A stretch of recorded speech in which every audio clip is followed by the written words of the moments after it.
Net schrikken. Jo zit er net in een nachtmerrie. Dit zijn namelijk de horrorknuffels van Sarita. Hello Kitty, Winnie de Pooh, ze tovert alle knuffels om in echte griezels. Ik ben gewoon op mijn kamertje, op mijn kleine kamertje in mijn huisje begonnen met kleien en ja, een beetje de horrorkant opgezocht. En toen op een gegeven moment had ik een beertje gekocht en ik wist dus niet wat ik daarmee moest. Ik dacht, nou, wat moet ik ermee? En toen zag ik een mondstuk op Insta, die had iemand anders gemaakt. En ik dacht, oh, dat is vet. Dat vind ik leuk. En ik dacht, wat als ik dat in plaats van dat gezicht, dus een mondstuk maak. En die was zo cool geworden en daar kreeg ik zoveel reacties op dat ik meer ben gaan maken. En ik zit nu op de 155 knuffels inmiddels.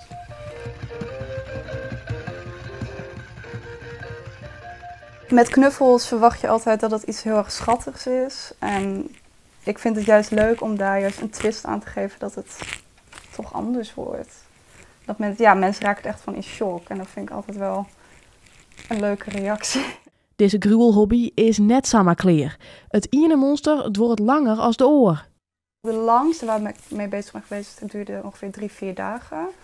En de kortste duurde ongeveer een halve dag. Dus 3-4 uurtjes. Sarita libbert zelfs al even tussen de pluizenbissen en is dan echt net meer zo snel benauwd. Ik vind heel veel dingen wat ik maak, vind ik inmiddels niet meer eng, omdat ik het gewend ben.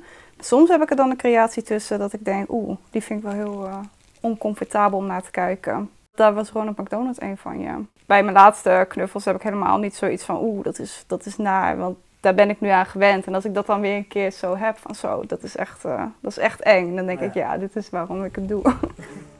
Ja, dit is mooi. Daar nog wat.